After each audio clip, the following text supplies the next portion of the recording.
Hai guys, apa kabar kalian semua? Semoga selalu baik-baik aja ya. Kembali lagi bersama saya Kardun di channel Kotak Film.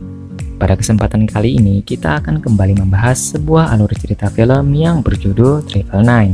Triple Nine adalah sebuah film drama bergenre thriller kriminal yang disutradarai oleh John Hillcoat dan ditulis oleh Matt Cox. Film Triple Nine dibintangi oleh beberapa aktor dan aktris Hollywood, diantaranya Anthony Mackie, Chiwetel Ejiofor, Woody Harrelson, Gal Gadot, dan yang tak asing lagi bagi kita semua yaitu Kate Winslet, pemeran yang menjadi legenda di film Titanic, serta beberapa artis ternama lainnya.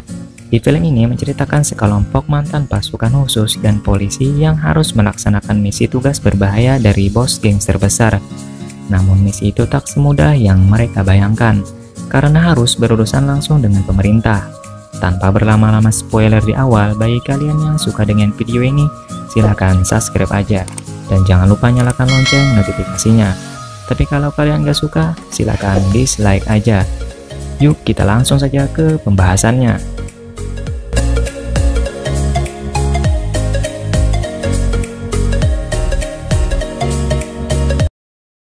Cerita film ini diawali dengan diperlihatkannya 3 orang yang sedang membicarakan sesuatu hal yang besar. 3 orang ini adalah Michael Edwards, Russell, dan adiknya yang bernama Gabe Wells. Michael harus menjalankan misi yang diperintahkan oleh bos gangster besar. Karena misi yang harus dijalankan tidak lebih dari 3 menit, Michael pun harus merekrut Russell dan Gabe untuk membantunya, tentu saja dengan imbalan bayaran uang yang banyak. Tetapi mereka memerlukan 2 orang polisi yang menjadi teman mereka untuk memperlancar aksi mereka. Kedua polisi itu bernama Franco dan Marcus.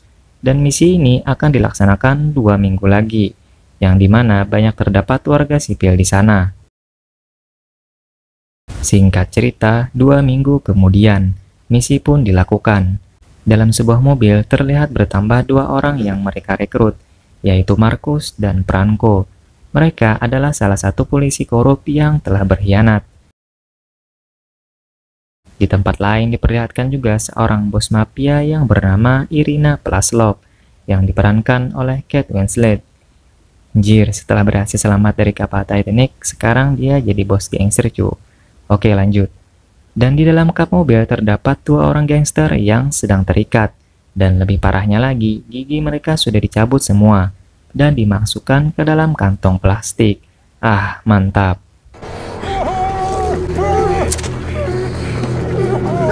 Kemudian scene berpindah ke rumah seorang polisi yang baik, ia bernama Chris Allen.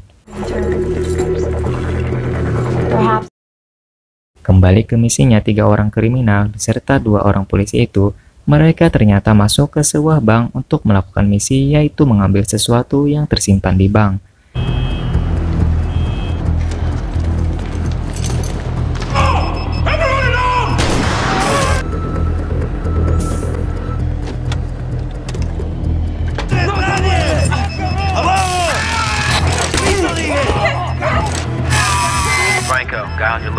Russell yang bertugas membawa mobil dan memantau pergerakan dari luar, serta mengawasi pergerakan polisi yang dalam waktu 3 menit bisa datang kapan saja. 4 orang yang di dalam berhasil membawa sebuah kotak dengan mengancam kepala bank di sana. Mereka berhasil membawa kabur sebuah kotak yang menjadi target utama. Dan di saat itu juga si Gabe juga memasukkan uang yang ada di sana, padahal bukan bagian dari rencana mereka. Mereka pun melarikan diri menggunakan mobil yang berbeda. Tak lupa pula Michael meletakkan 2 granat yang mereka aktifkan di pintu bank tersebut untuk diledakkan. Gabe, remember.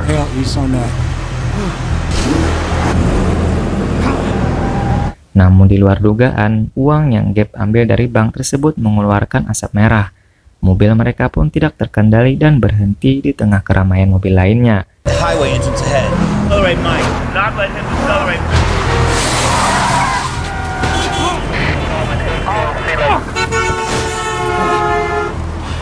Franco kemudian membuat keributan dengan menembak sembarang untuk mengusir orang-orang di sana. Kemudian mereka mencuri sebuah mobil untuk menggantikan mobil mereka. Dan mobil yang sebelumnya mereka gunakan pun diledakkan untuk menghilangkan jejak.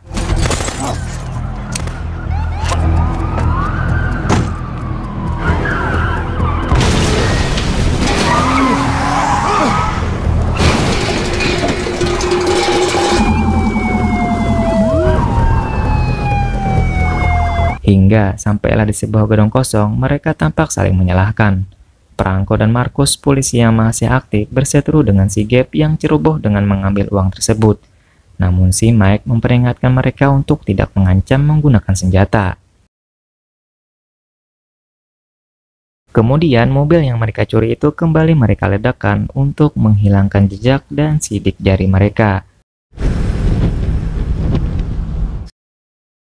Kemudian Russell yang bertemu dengan adiknya, Gabe, memperingatkan kecerobohan adiknya itu.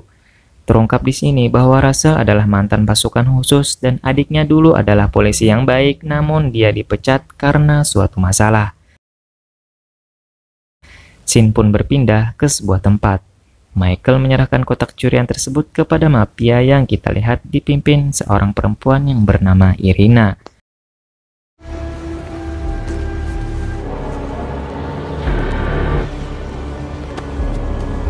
Lalu berpindah lagi ke seorang sersan detektif yang bernama Jeffrey Allen, yang diperankan oleh Woody Harrelson.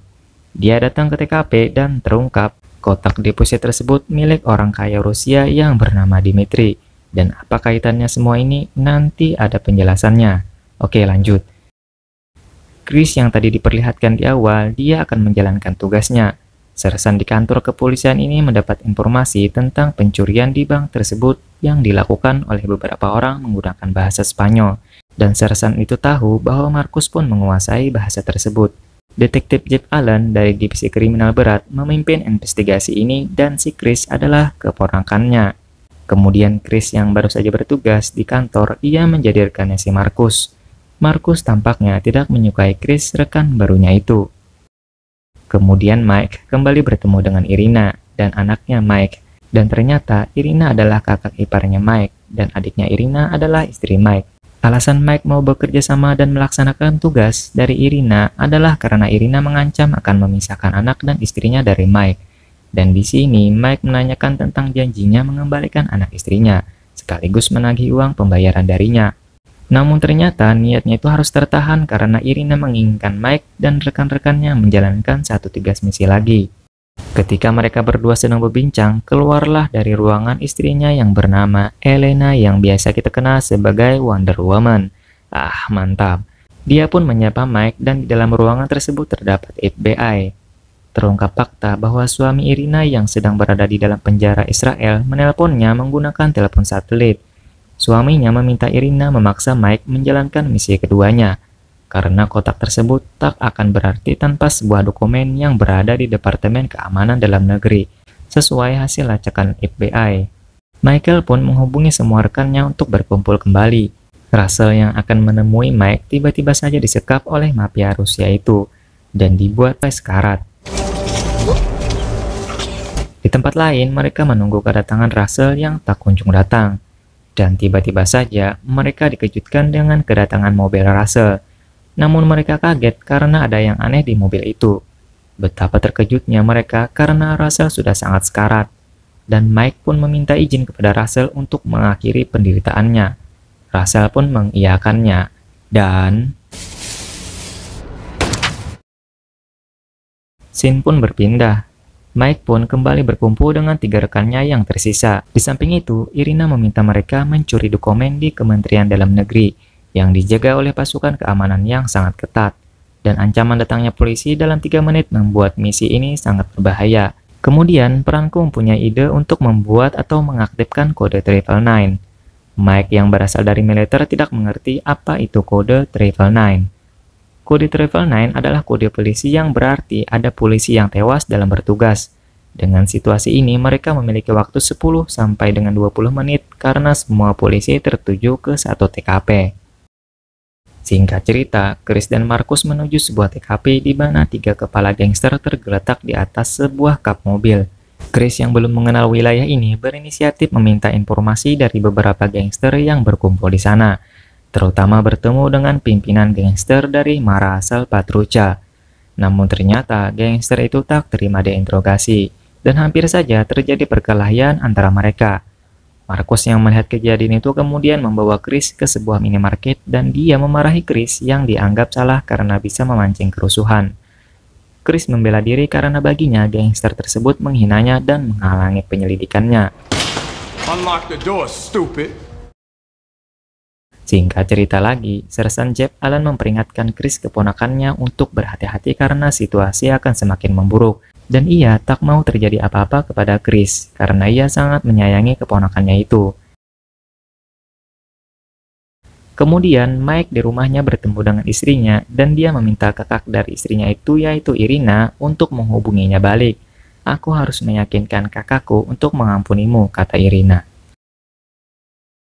Singkat cerita, Mike dengan anggotanya yang akan menjebak seorang polisi untuk mengaktifkan kode Travel 9. Marcus yang membawa Chris untuk menuju markas gangster Louis. Terungkap, simbol tangan Marshal Patruccia berasal dari wilayah ini. Don't tell me your name, homie. You that cop that bust up? Lamar Salvatrucha sign. Black Sabbath. I'll arrest you. Sersan Jeb mulai menemukan fakta dari seorang PSK dan seorang rekan ceweknya mendengar kalau pacarnya telah merampok bank dan cewek tersebut adalah pacar si Gabe. Kembali ke Chris yang sedang mengintai seorang gangster yang dicurigai menjadi tersangka pembunuhan yang menyisakan 3 kepala. Dia terlihat sedang mengantar istrinya masuk mobil. Polisi pun akhirnya melakukan penyerbuan ke rumahnya dan Chris memimpin operasi ini. Hingga terjadilah aksi tembak-tembakan ala-ala EPEP. Second team. Yeah.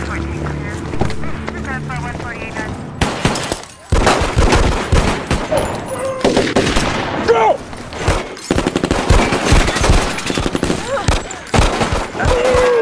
Fuck you. This is my house. Don't be telling me to get the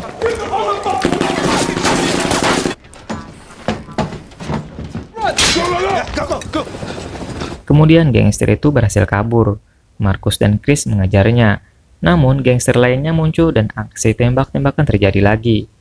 Di sini Chris tertembak. Untung saja rompi anti peluru melindunginya.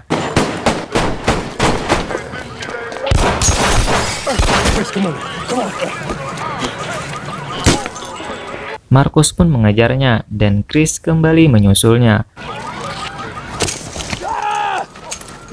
Southside heading east. Marcus, give me a 20, man. Marcus dan gangster sedang berebut senjata. Di sisi lain, Chris datang dan langsung menembak kepalanya hingga tumbang. Louis, kepala gangster, Marshal Patruccia hanya jadi penonton saja. Chris yang hampir kehilangan nyawa merasa beruntung karena masih hidup. Kemudian, Mike menemui Irina dan akan menjalankan tugasnya. Namun dia meminta info keberadaan Irina dan anaknya. Dan ternyata mereka sudah berada di Tel Aviv, Israel. Di samping itu, waktu tersisa 24 jam lagi bagi Mike menyelesaikan tugas ini. Di tempat lain di sebuah pesta, Gabe datang menemui Marcus. Marcus yang tidak mau identitasnya sampai terbongkar kemudian mengusir Gabe. Chris yang melihat kejanggalan itu bertanya kepada Marcus dan Marcus hanya menjawab bahwa dulu dia adalah mantan informanku. Di sisi lain, Sersan Jeb melalui CCTV dia sedang mengawasi Gabe dan pacarnya. Kemudian terungkap fakta bahwa Gabe dipecat dari kepolisian karena kasus penembakan. Kemudian, ketika malam, Gabe terlihat mendatangi rumah Chris, dan rekan Jeb pun melaporkan hal itu kepada Jeb. Atas informasi itu, Sersan Jeb meminta semua polisi bergerak ke sana. Dan ternyata Chris baik-baik saja, sedangkan Gabe berhasil kabur. Entah apa maksud dari Gabe mendatangi Chris, nanti kita bahas ya. Oke, lanjut. Terungkap lagi fakta bahwa suami Irina adalah mafia kelas kakap Israel Rusia. Dan sesungguhnya sekelas Presiden Putin pun ketakutan dan memenjarakannya tanpa sebuah proses pengadilan. Russell dan Mike pun pernah menjual senjata ilegal kepadanya. Kemudian Franco mendapat informasi tentang kecerobohan Gabe karena pacarnya yang buka mulut kepada polisi. Mike pun memberikan ancaman untuk Gabe agar pergi dan jangan pernah muncul lagi. Kemudian singkat cerita, Marcus membawa Chris ke sebuah tempat dengan alasan menemui informannya. Di sisi lain, Mike dan Franco bersiap menjalankan misinya di Departemen Keamanan Dalam Negeri. Dan ternyata Marcus akan menjebak Chris di sini untuk membunuhnya, lalu mengaktifkan kode Travel 9, sehingga seluruh polisi datang ke tempat ini. Saat itu juga Marcus tiba-tiba menghilang, dan Chris mencoba mencarinya. Dan tiba-tiba saja Gabe datang ke tempat itu. Chris mendapati Gabe di sana yang mencoba memperingatkannya bahwa dia sasarannya. Dan tiba-tiba saja dari belakang muncul Louis, pimpinan dari gangster Mara Salvatrucha, untuk membunuh Chris sesuai perintah Marcus. Namun yang terjadi malah Gabe yang tertembak oleh Louis. Marcus pun datang. Saat itu juga Marcus akan menembak mereka, namun Gabe juga menembaknya dan dia tertembak di kepalanya. Kemudian Chris mengaktifkan kode 999. Seluruh polisi pun bergegas mendatangi TKP. Panggilan 999 bagi Franco dan Mike adalah kode mereka untuk menjalankan misinya. Wrong entrance. Back it up. I don't even see. Heads up!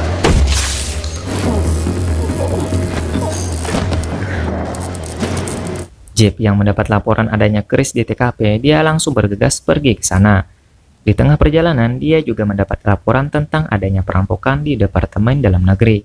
Dia pun tidak meresponnya, malah meminta link rekan kerjanya untuk mengeceknya. Di tempat lain, Mike memperingatkan mereka untuk membuka semua pintu besi. Kemudian di sini, Mike dan Franco berhasil mencuri dokumen tersebut.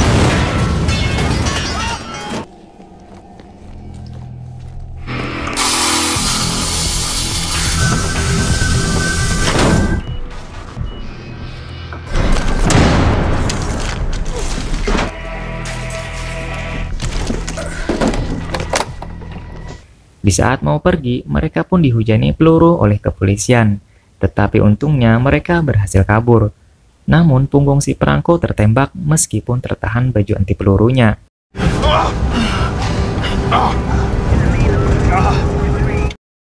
Singkat cerita lagi, Mike pun menemui Irina untuk menyerahkan dokumen tersebut dan sebuah kado hadiah untuk anaknya. Irina pun memberikan bayaran atas tugasnya Mike. Tetapi Irina malah tak menepati janjinya dan menyuruh Mike pergi dari kehidupan Elena dan anaknya. Di saat itu juga ternyata Mike telah mempersiapkan bom yang telah diletakkannya di dalam kado mainan untuk anaknya itu. Dan ia pun meledakkannya menggunakan remote HP jarak jauh.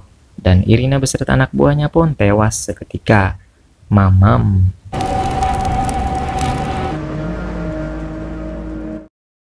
Beralih ke Marcus yang masih hidup dan mengalami koma, namun peluru yang pecah di kepalanya bersarang dan dokter tidak bisa mengeluarkannya. Chris pun mendapati informasi kematian Louis setelah SWAT menembaknya. Dari dompetnya, Chris menemukan secari kertas alamat tempat di mana Marcus mau membunuhnya. Kembali ke Mike yang bertemu dengan Franco untuk membagi hasil bayaran mereka dari Irina. Namun ternyata Franco malah menembak si Mike karena polisi telah mengetahui identitas Mike. Karena Franco tak ingin kejahatannya terbongkar. Dan ternyata Franco juga menghabisi pacarnya si Gabe. Dan uang hasil kejahatan tersebut dia kuasai sendiri. Singkat cerita, di saat Chris mengunjungi Marcus, Franco datang dan meminta sedikit informasi atas kejadian itu dari Chris dengan ikut ke kantornya. Chris yang sudah mencurigai Franco tampak berhati-hati. Dan benar saja, Jeb menelponnya dan mengatakan bahwa Franco lah pelakunya. Kemudian Franco masuk ke mobilnya dan ternyata Jeb sudah berada di kursi belakang. Franco yang akan menembak Jeb, namun Jeb sudah bersiap dan mendahului menembaknya. Terlihat Franco yang sudah tewas tertembak, namun Jeb sepertinya juga terkena tembakan. Dan di akhir cerita, kode 999 pun diaktifkan lagi. Dan film pun berakhir. Bagaimana menurut kalian guys? Mungkin masih bingung ya? Oke, aku jelaskan sedikit lagi ya. Sebenarnya Mike adalah mantan pasukan khusus, dan ia terpaksa melakukan semua itu karena tak ingin kehilangan anak dan istrinya. Namun kenyataannya, ia malah ditipu. Dan kita juga diperlihatkan scene di mana Gabe yang akan mendatangi rumah Chris, sebenarnya ia ingin memberitahu bahwa Chris akan dijadikan target tumba. Namun polisi keburu memergokinya hingga akhirnya ia datang ke tempat di mana Chris akan dibunuh. Dan kita juga diperlihatkan Chris yang melihat secari kertas yang ada di dompetnya Louis, bos gangster Mara Salvatrucha. Sebenarnya itu adalah kertas yang diserahkan Marcus kepada Louis untuk datang ke tempat itu untuk membunuh Chris. Namun semua itu tidak sesuai dengan rencana. Malah Marcus yang tertembak. Mamam. Oke, sampai di sini dulu review kita. Salah hilap mohon maaf. Saya Kardun. Sampai bertemu lagi di next video. Dadah.